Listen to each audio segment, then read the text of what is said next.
দাদা তুই খাচ্ছিস? বলবি কিছু? না মানে মানে এমনি তো, তোর কিছু লাগবে কিনা আমি দেখছি। রূপসা আমি মানে তুমি ব্যস্ত হও না। না না না আমি আমি যাচ্ছি। রূপম তুমি ধরো, আমি দেখছি কি লাগে। নীল খেয়েছে? হ্যাঁ হ্যাঁ নীলও বসে পড়েছে খেতে, বসে পড়েছে। তোরা বসে যা, দেরি করিস না, বেলা হয়ে গেছে। হ্যাঁ ঠিকই বলছিস, আমি যাই। বাবাও বসে পড়েছে দাদা, ঠিক আছে আমি গেলাম। হ্যাঁ তুই খা। হ্যালো, হ্যাঁ এই তো আমরা জাস্ট খেতে বলেছি। হ্যাঁ মিসেস সরকার আমাদের সঙ্গে আছে। ও তুমি এত টেনশন করছো কেন? আমি ওসব ঝাল ঝাল কিছু খাচ্ছি না। তুই এখানে পুরবি আছে, পুরবির সঙ্গে কথা বলো। এই তোর বৌদি ধর। দাদা? হ্যাঁ বৌদি, হ্যাঁ দাদা খেতে বসেছে। না না ঝাল ছাড়া লাইটগুলোই দিয়েছে। হ্যাঁ হ্যাঁ তুমি একদম চিন্তা করো না। ঠিক আছে আমি পরে কথা বলবো। হ্যাঁ এখন ওরা খাচ্ছে তো। না না ধরো দাদার সাথে কথা বলো। তুমি এত টেনশন, যা লাইনটা কেটে গেল। দিদি আপনাকে একটু মাংস দিই? না না না না না, এমনিতে আমি রেডমেড খাই না, আজকে তাও খেয়ে ফেলেছি অনেকটা। রুদ্রবাবুকে দিন বরং। এই না না দিস না, এখানে এসেও তো আমার রেহাই নেই, দেখলি না? তোর বৌদি এখানে এসেও কিরকম কড়া নজরে রেখেছে। ও বাবা, আপনারা সবাই খেতে বসে পড়েছেন? এই তো শ্রেয়া, কোথায় ছিলে এতক্ষণ? হ্যাঁ এখানেই ছিলাম। আন্টি আপনি ঠিকঠাক করে খাচ্ছেন তো? মানে পিসিমণি দেখুন আন্টির কি ভালো লাগে। আমি দেখছি। আন্টি আমি একটা মাছ দেবো? No no no thanks Shreya, আমার সত্যি খুব পেট ভরে গেছে। আমার সত্যি রান্নাটা কিন্তু ভীষণ ভালো হয়েছে, একদম মানে ক্লাস রান্না। এখানে না এলে আমি তো জানতেই পারতাম না যে এখানে এত ভালো মাছ পাওয়া যায়। হ্যাঁ দিদি আপনার মতো আমারও একই অবস্থা। আমি তো প্রথমে আসতেই চাইছিলাম না, তবে এখানে না এলে না কত সব নতুন নতুন ব্যাপার এ তো জানতেই পারতাম না। বাবা কি হলো আপনার? ঠিক আছে চল। ঠিক আছে। আপনি কি জানার কথা বলছিলেন? না মানে ওই সব সময় কি আর সবকিছু জানা যায় বলুন, তাই বলছিলাম আর কি।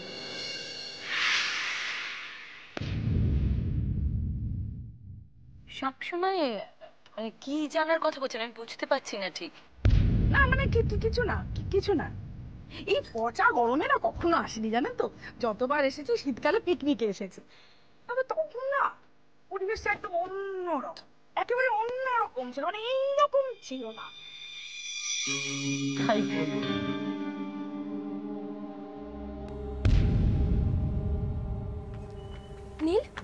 নীল তুমি এখানে আর আমি তোমাকে সব জায়গায় খুঁজে বেড়াচ্ছি, চলো।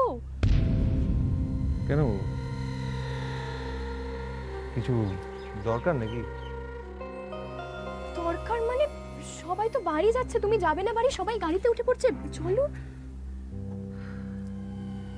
এত ছটফট করছো কেন? দেখো না কি সুন্দর হাওয়া দিচ্ছে, জায়গাটা কিরকম শান্ত নির্জন লাগছে, বেশ ভাল লাগছে জানো। তুমিও থাকো না।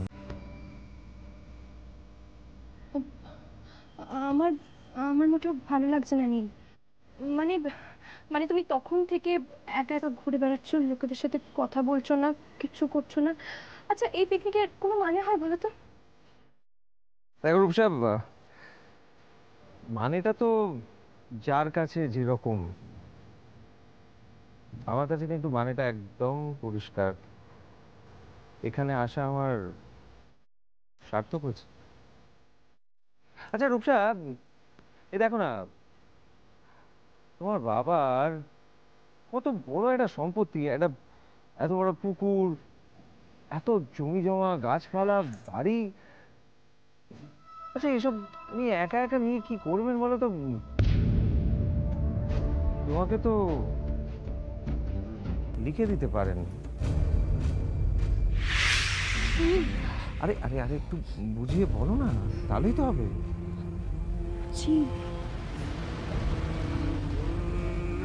রূপসা, এই পৃথিবীতে এত হানাহানি, মারামারি, কাটাকাটি কেন জানো? তুমি? না না, তোমার বাবার কোনো দোষ নেই, সব দোষ ওই ওনার, পুরো দোষটা ওনার। উনি না এই ইকুয়াল ডিস্ট্রিবিউশন ব্যাপারটা একদম বোঝেন না। অবশ্য সেটা নিজের স্বার্থেই বুঝতে চান না, তাহলে তো আর ওনাকে কেউ মানবে না। যারা দুর্বল তারা ওনার কাছে খালি বলবে দাও দাও দাও, আর আমার মতো কয়েকজন বন্দুক ঠেকিয়ে সেটা আদায় করে নেবে। এসব কি কথা বলছো তুমি নীল? প্লিজ নীল, আমার আমার ভীষণ ভয় করছে আর ভালো লাগছে না আমার। ছাড়ো না, চলো না, আমরা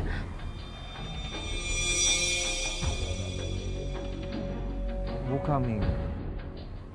তুমি কি ভাবতে আমি সন্ন্যাসী হয়ে গেছি? আসলে কি বলতো, আমার স্বভাবটাই না খারাপ। কোনো কিছু দেখলেই ভিতরে খারাপ লোকটা হঠাৎ করে কিরকম জেগে ওঠে। এই যে এত জমি জমা সম্পত্তি হয়তো কোনো কাজে লাগে না, না থাকলে কিচ্ছু যায় আসে না, অথচ এর থেকে ছিটে ফোঁটা পেলে রাতে ঘুমটা ভালো হয়, কেউ তাগাতা দেওয়ার থাকে না। দেখো লোকটা কিন্তু পণ নয়, একদম নিজের আমার শ্বশুর মশাই। কি অদ্ভুত না? নীল, রূপসা, তোমরা এসো তাড়াতাড়ি। আরে সবাই রেডি, চলে এসো। মা ডাকছে।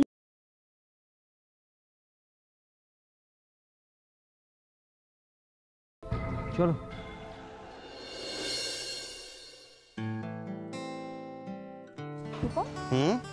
নীল আর রূপসা কোথায়? হ্যাঁ সত্যি তোর কোথায়? ওই তো ওই তো, রূপসা এসো। আর দেরি করো না, তোমরা উঠে যাও। হ্যাঁ চলো যাও রূপসা। এসো। চলো। হ্যাঁ চলো শ্রেয়া। হ্যাঁ।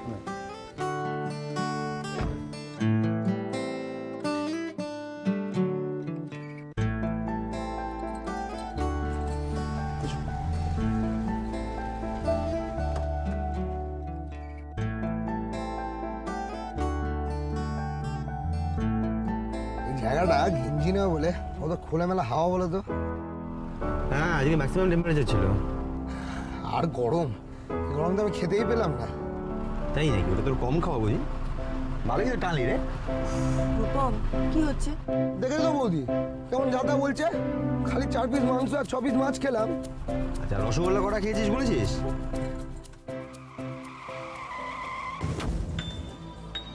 কি রে? কি হলো? কি হলো রে? বুঝতে পারছি না, দাঁড়াও দেখতে দাও। ও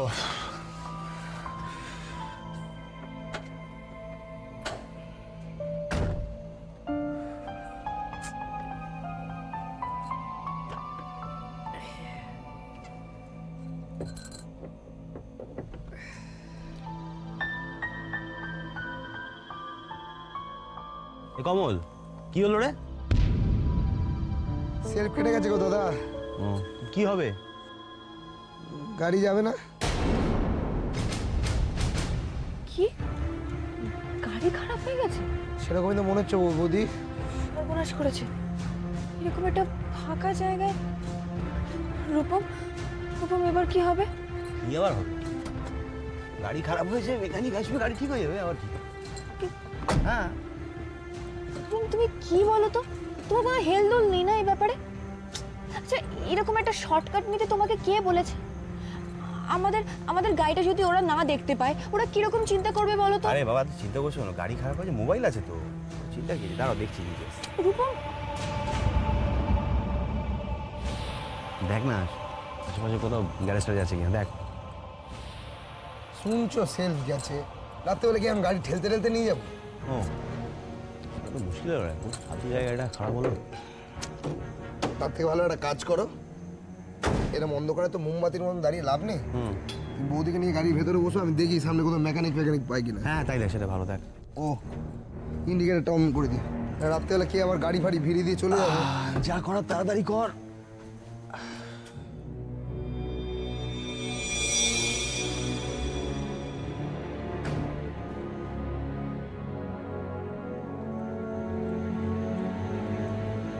এই শ্রেয়া, আরে বাইরে এসো, দারুণ হাওয়া দিচ্ছে।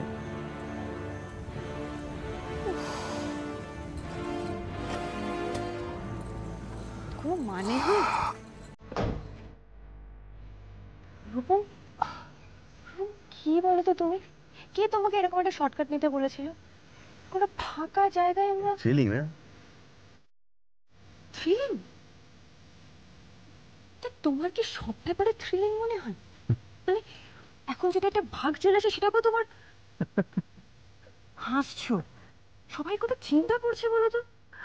করব না চিন্তা, বাবুকে আমরা হারিয়ে গেছি। হ্যাঁ, তোমার আর কি বলো, তাই না? নিজের মার কথা একবারও ভেবেছি? রূপম, একটা ফোন কর, মাকে একটা ফোন কর। আরে বাবা ফোন করবো, ওরা বাড়ি কোথায় ফোন করা, কেন চিন্তা করছো? আমি তো ভাবছি কোথাও একটু বৃষ্টি আসুক, তা নয় তুমি ফোন করো বলছো। রূপম, তুমি কি বলছো বলো তো এসব? একদিকে ফাঁকা জায়গা, ভয় আমার হাত পা ঠান্ডা হয়ে যাচ্ছে। তুমি শ্রেয়া, তুমি না ফিল করো, দেখো একটু আগে কমল আসবে, গাড়িটা সারাবে, হয়ে যাবে। কিন্তু এই যে মুহূর্তটা না, এটা না জীবনে কিন্তু একবারই আসে। ধরো আজ থেকে 40 বছর পর জায়গাটা অনেকটা বদলে গেছে, এসব আর এত ফাঁকা টাকা আর নেই। ঠিক এইখানে তোমার গাড়িটা খারাপ হলো, তুমি গাড়ি থেকে নামলে, আমি তখন পৃথিবীতে নেই। তখন তোমার কথা মনে পড়লো, এই দিনটার কথা মনে পড়লো, তোমার চোখে এক ফোঁটা জল এলো, টপ করে সেই জলটা পড়লো, ওইটা হচ্ছে আমার পাওয়া, বুঝছো?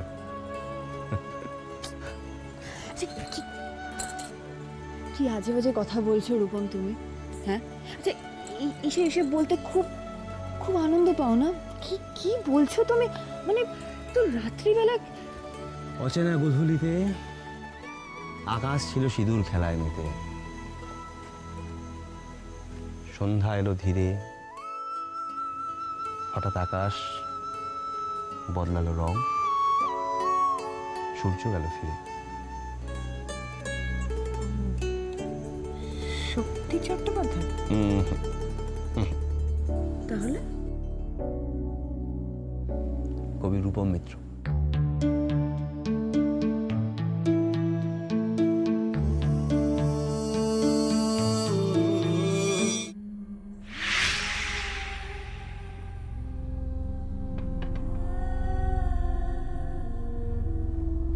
বেবি, এনো কফিটা খাও তো, একটু রিলিফ হবে পেনটা। তোমার এরকম পেন মাথায় কি মাঝে মাঝে হয় নাকি আজকাল? খুব স্ট্রেস থাকলে হয় মাম। তারপরে সারাদিন রোদ্দুরে ঘুরেছি না, যা বোরিং পিকনিক, উফ, মাথা কি আর এমনি এমনি ধরেছে? এরকম মাথা ব্যথা করে তোমার প্রবাল জানেন? ওকে যদি বলি, ও তো এক কান দিয়ে শুনবে আর এক কান দিয়ে বার করে দেবে। ও মাই গড, তুমি ভালো আছো না খারাপ আছো সেটা তো প্রবালের দেখার দায়িত্ব, সেটা নিয়ে ওকে আমি ওর সঙ্গে কথা বলবো নি। তবে বেবি যাই বলো, আজকের পিকনিকটা কিন্তু আমি খুব এনজয় করেছি।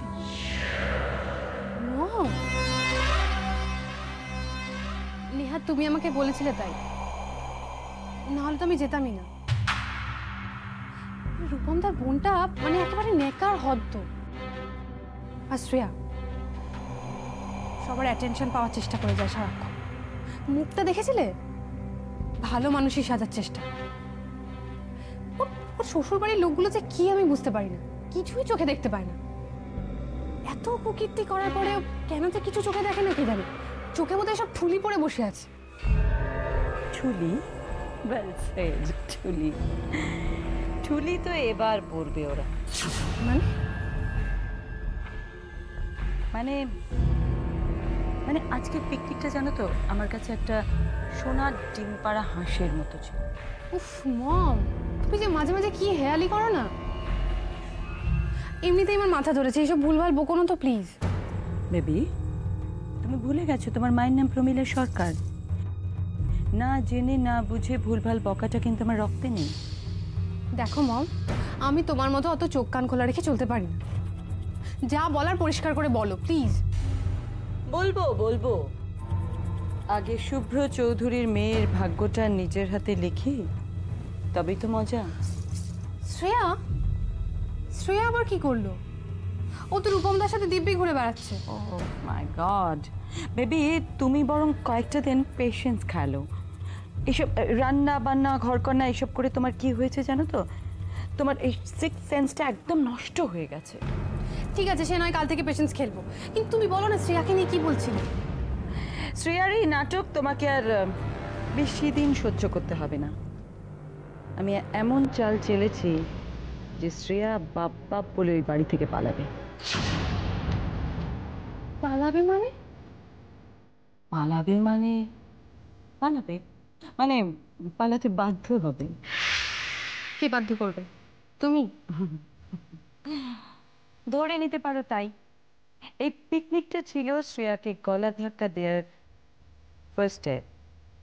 এর পরের স্টেপগুলো যদি পর পর পর পর নিয়ে নিতে পারি তাহলেই ভালো। এখন শুধু তারই অপেক্ষা। এনিওয়ে বেবি, আমার শরীর ভালো নেই, এসব নিয়ে পরে আলোচনা করব। তুমি এক কাজ করো তো, তুমি বরং আজকে এখানে থেকে যাও। কিন্তু মম বাড়িতে কি বলবো? বাড়িতে ওকে, আমি ফোন করে দিচ্ছি। You are great mom. Yes I am. এই কি রে, একা একা ফিরে এলি, কই মেকানিক কই? আর মেকানিক কাউকে যে জিজ্ঞেস করো সেখানে লোক পাইনি, রাস্তাঘাট শুনছান। ওই চৌমাথার মোড় আছে, ওখানে একটা যাওয়া একটা গাড়ির গুমটি পেলাম, সেও বন্ধ। তারপর উল্টো দিকে একটা ঝাঁপ বন্ধ করছিল চায়ের দোকানে। ওকে জিজ্ঞেস করলাম, তো বললো যে খানিকটা দূরে এগিয়ে একটা টাউনশিপ আছে, ওখানে যদি যাই তাহলে একটা মেকানিক পেলেও পেতে পারি। তো ঠিক আছে, ওখানে চলে যা না। আরে দাদাবাবু পাগল হয়েছো? গ্রামের লোকের খানিকটা দূর মানে জানো? কেন, কত? এমন ভাবে বলছিল যেন আধ ঘন্টা দূর। তারপরে জানতে পারলাম 10 কিলোমিটার রাস্তা। এই সর্বনাশ রে, তাহলে কি হবে? কমল শোনো না, আমি বলছি যে তুমি কোনো ভাড়া গাড়ির ব্যবস্থা করতে পারবে? মানে এখানে তো এই রাত্রিবেলা 10 কিলোমিটার মধ্যে আমি কোত্থেকে ভাড়া গাড়ি জোগাড় করবো? বাবা, তাহলে তাহলে কি হবে? রূপম, রূপম তাহলে কি কি করবো আমরা এখন? আমি বুঝতে পারছি না। মানে আমি বলি, ফার্ম হাউসটা এখান থেকে 15 মিনিট মতন হাঁটা পথ। তুমি বৌদিমণিকে নিয়ে চলে যাও, নিশ্চিন্তে রাখতে পারো। কি বাজে বকছিস, সেটা হয় নাকি? তুই কোথায় থাকবি? আরে আমার এই তো গাড়ি আছে। না না না, দোষ। আমি এখানে শুয়ে পড়বো ভোরবেলা, না, না। মেকানিক নিয়ে চলে আসবো, দিয়ে চলে আসবো তোমাদের কাছে। না।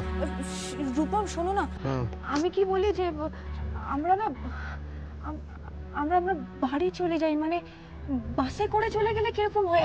সবাই খুব টেনশন করবে তো। বাস কোথায় পাবো? বাস কোথায় পাবো না? আশেপাশে নিশ্চয়ই কোনো বাস স্ট্যান্ড পাবো। মানে চলো না একটু দেখি গিয়ে। ঠিক আছে, চল দেখি কি।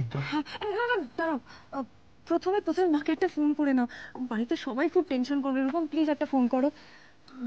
হ্যাঁ না,